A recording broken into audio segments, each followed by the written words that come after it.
আজকে আমি বানিয়ে দেখাবো খুবই টেস্টি এগ চাউমিন। আপনারা অনেকেই বাজারে বা রাস্তায় বা কোনো হোটেলে বা কোনো রেস্টুরেন্টে যেরকম চাউমিন খেয়ে থাকেন, আমি আজকে খুবই সহজ পদ্ধতিতে এবং মাত্র কয়েকটা উপকরণ দিয়ে আপনাদেরকে সেরকম চাউমিন বানিয়ে দেখাবো। এবং এই এগ চাউমিন রেসিপিটা আপনারা বাচ্চাদের স্কুলের টিফিনেও বানিয়ে দিতে পারেন খুব সহজে। তো চলুন দেখে নেওয়া যাক আজকে আমি কিভাবে এগ চাউমিন বানিয়েছি। তো এগ চাউমিন বানানোর জন্য প্রথমে আমি গ্যাসের মধ্যে একটা কড়াই দিয়ে তাতে দিয়েছি পরিমাণ মতো জল। এবার জলটা যখন একটু গরম হবে, জলের মধ্যে আমি দিয়ে দিচ্ছি 1 চামচ সরষের তেল। আপনারা এখানে সাদা তেলও ব্যবহার করতে পারেন। তেল দিয়ে আমি জলের মধ্যে দিয়ে দিচ্ছি সামান্য একটু লবণ। এবার সব কিছুকে একটু ভালোভাবে আমি মিক্সড করে দিচ্ছি। এবার জলটা যখন এইভাবে ফুটতে আরম্ভ করবে, তখন আমি এর মধ্যে চাউমিনগুলোকে দিয়ে দিচ্ছি। আমি এখানে তেলটা ব্যবহার করলাম, কারণ তেলটা ব্যবহার করলে চাউমিনগুলো সিদ্ধ হওয়ার পর একে অপরের গায়ে লেগে যায় না। তো এবার ঢাকনা দিয়ে আমি 10 মিনিট রেখে দিয়েছিলাম এবং 10 মিনিট পর ঢাকনাটা খুলে নিয়েছি। এই যে দেখতে পাচ্ছেন চাউমিনটা আমার কিন্তু ভালো মতো সিদ্ধ হয়ে গেছে এবং চাউমিনটা তেল দেওয়ার কারণে দেখুন একে অপরের গায়েও লেগে যায়নি,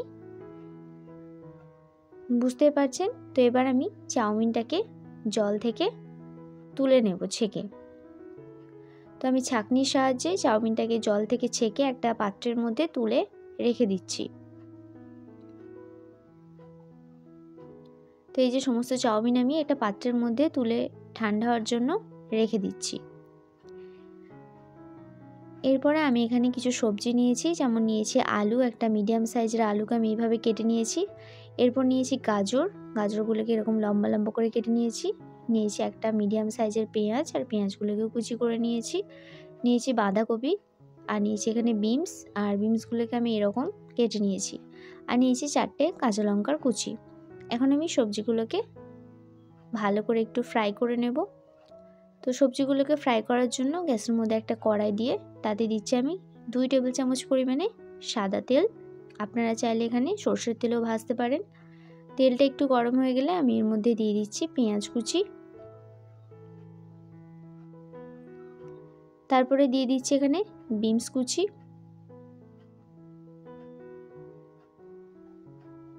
দিচ্ছি গাজর কুচি,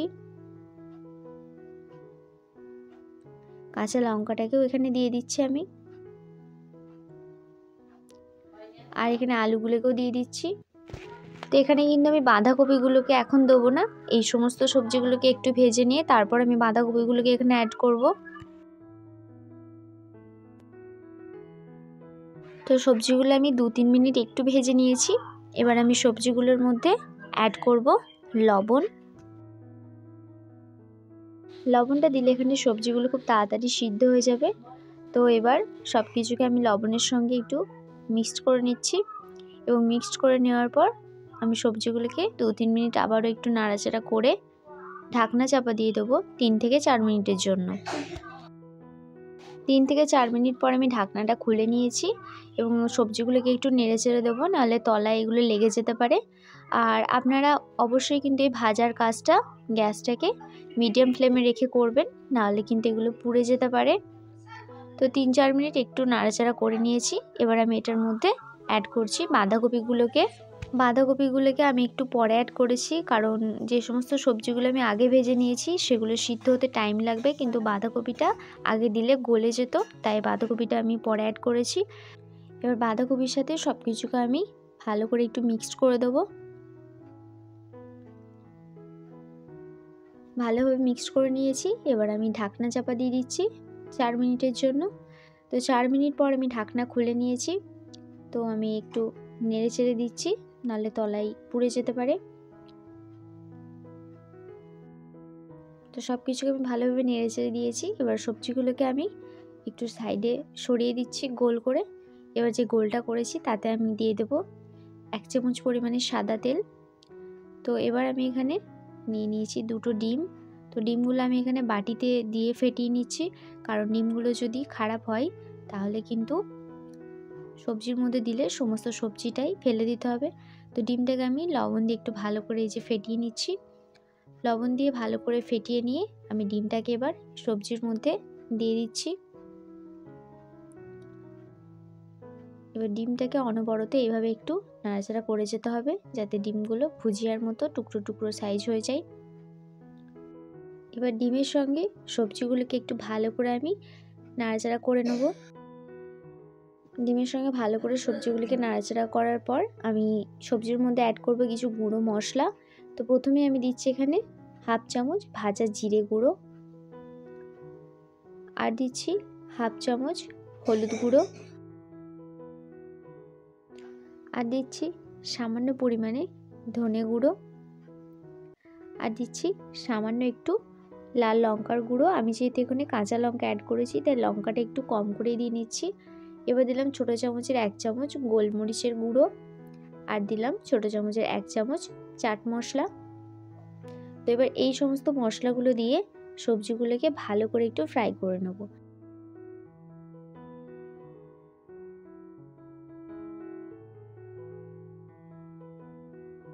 ভালোভাবে ফ্রাই করে নেওয়ার পর আমি এই সবজির মধ্যে দিয়ে দিচ্ছি 1 চামচ পরিমাণে চিনি। চিনি দিলে খুব সুন্দর একটা মিষ্টি ফ্লেভার আসে।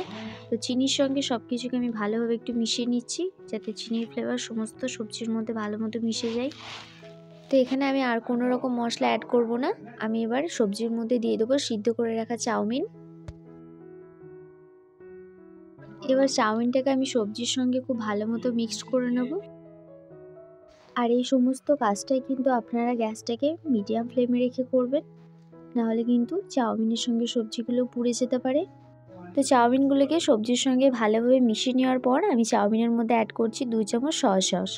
আপনারা চাইলে সয়া সসটাকে সবজিটা ভাজার সময়তে অ্যাড করতে পারেন। তো এবার সয়া সসটাকে আমি চাউমিনের সঙ্গে ভালোভাবে একবার মিশিয়ে নিচ্ছি। সয়া সসের সঙ্গে চাউমিনটাকে মিশিয়ে নিয়ে আমি চাউমিনটাকে 2 থেকে 3 মিনিট আবারও ভালোভাবে একটু ফ্রাই করে নেব। 2 থেকে 3 মিনিট ভালোভাবে এই যে আমি ফ্রাই করে নিয়েছি চাউমিনটাকে। আমার চাউমিন একদমই রেডি হয়ে গেছে, দেখতে পাচ্ছেন।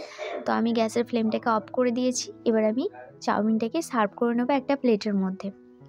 তো এই যে আমি একটা প্লেটের মধ্যে চাউমিনটাকে সার্ভ করে নিচ্ছি। আপনারা দেখতে পাচ্ছেন চাউমিনটা ঠিক যেরকম দোকানে বানাই ঠিক সেরকমই হয়েছে। আপনারা আমার এই রেসিপিটা দেখে একবার অবশ্যই বাড়িতে ট্রাই করবেন, এবং বাচ্চাদের স্কুলের টিফিনেও আপনারা খুব সহজেই এটা বানিয়ে দিতে পারবেন। তো এবার আমি উপর থেকে দিয়ে দিচ্ছি সস, আর দিচ্ছি পেঁয়াজের কুচি। তো দেখতে পাচ্ছেন আমার রেসিপি আজকের এগ চাউমিন কতটা সুন্দর হয়েছে। আশা করছি আপনাদেরও খুব ভালো লেগেছে। ভালো লাগলে অবশ্যই লাইক করে দেবেন, কমেন্ট করে দেবেন এবং শেয়ার করে দেবেন, এবং আমার চ্যানেলটিকে সাবস্ক্রাইব করে আমার পাশে থাকবেন। আজকের মতো এই পর্যন্তই। আবারও দেখা হবে অন্য কোনো নতুন রেসিপির সঙ্গে। ততক্ষণ সুস্থ থাকবেন, ভালো থাকবেন।